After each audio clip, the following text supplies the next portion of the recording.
오늘 보실 하나님의 말씀은 요한복음 7장 53절부터 8장 11절 말씀입니다. 제가 봉독하겠습니다. 다 각각 집으로 돌아가고 예수는 감람산으로 가시니라. 아침에 다시 성전으로 들어오시니 백성이 나오는지라 앉으사 그들을 가르치시더니 서기관들과 바리새인들이 음행 중에 잡힌 여자를 끌고 와서 가운데 세우고 예수께 말하되 선생이여 이 여자가 간음하다가 현장에서 잡혔나이다. 모세는 율법에 이러한 여자를 돌로 치라 명하였거니와 선생은 어떻게 말하겠나이까? 그들이 이렇게 말하면 고발할 조건을 얻고자 하여 예수를 시험함이로라. 예수께서 몸을 굽히사 손가락으로 땅에 쓰시니 그들이 묻기를 마지 아니하는지라. 이에 일어나 이르시되 너희 중에 죄 없는 자가 먼저 돌로 치라 하시고 다시 몸을 굽혀 손가락으로 땅에 쓰시니 그들이 이 말씀을 듣고 양심의 가책을 느껴 어른으로 시작하여 젊은이까지 하나씩 하나씩 나가고 오직 예수와 그 가운데 섰는 여자만 남았더라. 예수께서 일어나사 여자 외에 아무도 없는 것을 보시고 이르시되 여자여 너를 고발하던 그들이 어디 있느냐? 너를 정죄한 자가 없느냐? 대답하되 주여 없나이다. 예수께서 이르시되 나도 너를 정죄하지 아니하노니 가서 다시는 죄를 범하지 말라 하시니라. 아멘. 사랑하는 평강교회 성도님들, 오늘도 새벽 예배를 사모하셔서 이 자리에 오신 예배 자리에 오신 여러분들을 환영합니다. 오늘 본문을 보면 음행 중에 잡혀온 여자에 대한 이야기를 우리는 볼 수 있습니다. 이 본문을 보기 위해서는 앞에 있던 내용을 좀 알아야 하는데 안식일 논쟁 이후에 그들은 두 가지의 중론으로 나누어집니다.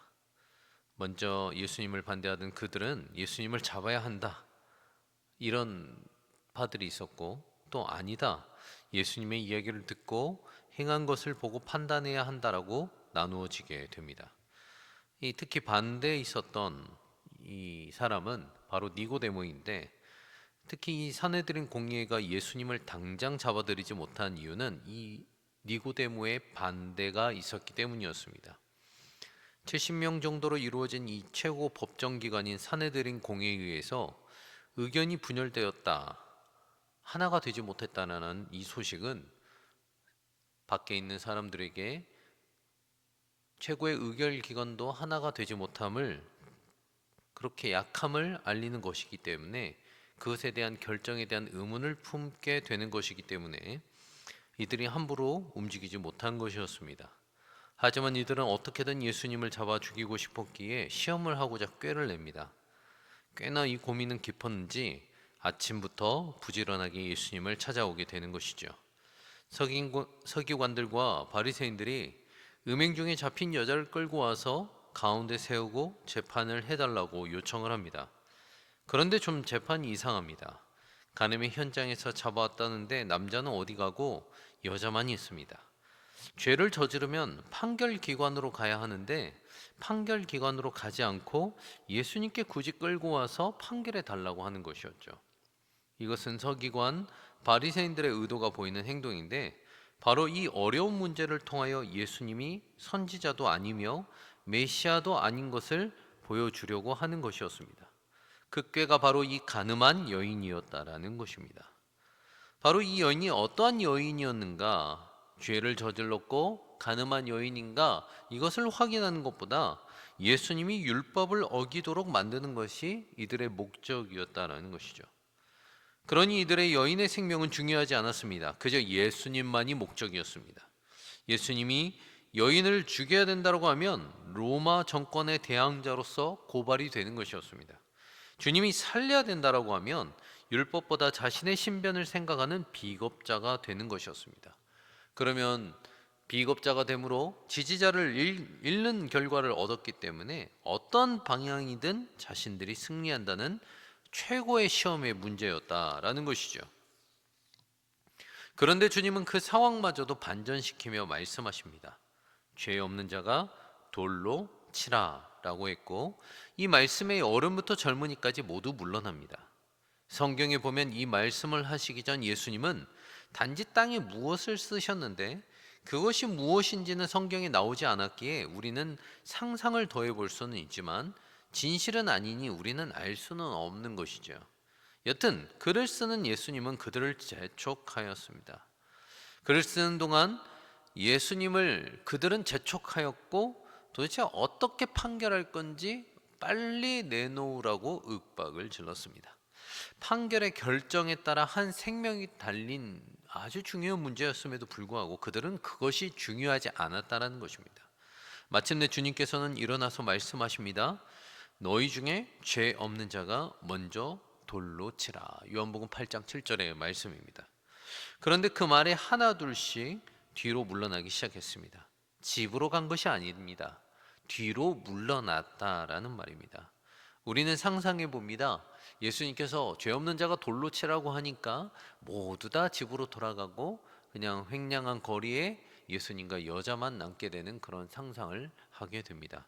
하지만 이 본문을 원어로 해석하면은 예수님과 여인만 둘 남았다는 것이 아니라 예수님과 여인을 둘러싼 군중 가운데로 그 예수님을 공격했던 무리들이 들어갔다라는 소리입니다. 그런데 여인은 간음을 했다라고 하는데 죄 없는 자가 돌로 치라고 예수님께서 말씀하셨는데 물러났다라고 가정해 봅시다. 그러면 그 자리에 있는 사람은 다 간음을 했었단 말입니까? 아니면 죄 없는 자가 돌로 치라고 하니 자신들의 마음에 품었던 그 음욕들이 생각이 나서 창피하여 물러났다는 소리일까요? 우리는 이 본문을 우리도 죄인이니 사람을 판단할 자격이 없습니다. 그러니 우리 모두 용서합시다 라는 본문으로 많이 사용하고는 합니다. 하지만 이 본문은 탐심이 아니라 간음에 대한 재판입니다. 차라리 나는 완전하지 않습니다. 하지만 율법은 음욕을 품은 자가 아니라 간음한 자를 돌로 치라고 했지 않았습니까? 그럼 여인은 돌로 맞아야 합니다. 그러면 오히려 맞지 않겠습니까? 물론 우리가 죄인은 맞습니다. 하지만 이러한 무조건적인 논리가 한국교회의 죄를 더욱 야기했다라고 생각합니다. 사랑의 주님, 모든 걸 용서하시는 주님, 그러니 우리도 용서하자, 판단하지 말자. 물론 맞습니다. 우리가 판단해야 될 것은 아닙니다. 남을 판단하고 정죄해야 될 사람은 아니라는 것이죠. 하지만 오늘 본문에 보면 예수님도 예수님이시라서 무조건적인 용서가 아니라 그리고 신이라서 무작정 그냥 용서해줘가 이런 소리가 아닙니다. 예수님도 정확하게 율법을 따르는 모습을 보이게 된다는 것이죠. 신명기 17장 7절입니다. 이런 자를 죽이기 위해서는 증인이 먼저 그에게 손을 댄 후에 뭇 백성이 손을 댈지라. 그러니 이 말씀은 예수님은 거룩하고 죄 없는 사람이 돌로 쳐라 이런 게 아니라 이 여인의 죽음에 책임을 질 수 있는 증인이 될 사람을 의미하는 것입니다. 저는 오히려 이 본문을 보고 예수님이 땅에 글을 적었던 것은 이 본문이 아닐까라는 상상을 해보았습니다. 예수님께서 이 말을 하셨던 그 땅에 적었던 그 율법을 보고 고소했던 사람들이 다 물러났었던 것은 바로 이 율법에 따라서 예수님께서 그들을 말씀에 따라서 그들을 이야기하셨기 때문에 그들은 아직 증인도 확보하지 못한 이 사건을 가지고 예수님을 시험하려고 했었기 때문에 그 말씀에 찔려 어떻게 했습니까? 돌로 치라고 명령하시자 다 물러났다라는 것이죠.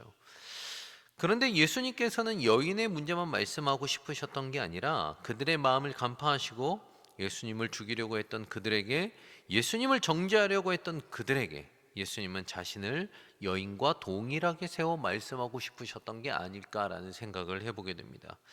왜 나에게 죄가 없다는 것을 알면서도 죄를 만들어서라도 여인을 정죄하려 했던 것처럼 나를 정죄하려 하는가? 너희들은 이 죄의 증인이 되겠는가? 라는 질문이십니다. 그 질문에 그 어느 누구도 증인이 되지 못한 이유는 손을 얹고 증인이 되어 죽인다면 그 죽음에 대해 죽음으로 책임을 져야 했기 때문에 아무도 그 증인이 될 수 없었다라는 것이죠. 종교 지도자들에게 여인의 사건으로 교훈하시고 여인에게는 예수님은 나도 너를 정죄하지 아니하노니 다시 가서 죄를 범하지 말라 하시면서 예수님은 여인에게는 또한 또 다른 모습을 보여주시는데 당시 억지로라도 정죄하고 죄를 만들려고 했던 이 종교 지도자들과 다르게 예수님께서는 우리를 정죄하고 심판하시는 분이 아니시고 용서하고 생명을 주시는 분이시다라는 것을 대비하여 보여주시는 사건인 것입니다. 더욱이 여인에게 다짐을 받고 용서하는 것이 아닌 무조건적인 용서이며 용서를 위해 따뜻한 요청, 은혜의 요청을 하는 것이죠. 이것은 면죄의 요건이 아닙니다. 사랑의 요청인 것이죠. 내가 너를 사랑하니 너도 내 사랑에 응답하라 라는 것입니다. 그러니 사랑하는 여러분, 우리는 오늘도 넘어져도 죄를 지어도 일어설 수 있는 것은 내가 너를 정죄하지 않겠다라는 주님의 선언이 있기 때문에 우리는 일어설 수 있는 것입니다. 그러니 우리는 다시는 죄를 짓지 말라는 말씀에 기꺼이 반응할 수 있고, 넘어져도 다시 한번 결단하고 죄를 짓는 자리에 가지 않을 수가 있는 것이죠. 사랑하는 여러분, 이번 주는 설을 맞이하는 주간입니다. 많은 사람들을 보실 것이고 아마 그로 인해 유혹이 많을 수도 있을 것입니다. 사람의 관계에서, 자리에서 죄에 가까이 가는 순간들도 있을 수 있을 것입니다. 하지만 오늘 말씀처럼 나도 너를 정죄하지 않겠다라는 그 사랑의 초대에 응답하셔서 주변 사람들을 사랑하고 섬기고 죄의 자리에서 멀리하는, 그로 인해 힘써 여호와를 아는 그 자리를 사모하시길 주님의 이름으로 소망합니다. 그 마음을 품으시고 모든 자리에서 섬기시는 우리 평강교회 성도님들이 되시길 주님의 이름으로 소망합니다. 기도하시겠습니다. 하나님, 나도 너를 정죄하지 않겠다라는 그 하나님의 그 사랑에 우리가 응답하기를 원합니다. 이제는 그 사랑에 응답하여 주님을 사랑하고 그리고 남을 사랑하는 자리까지 갈 수 있는 그 마음을 품을 수 있도록 하여 주시옵소서. 우리를 사랑하셔서 우리의 생명을 구원하신 주 예수 그리스도의 이름으로 기도합니다. 아멘.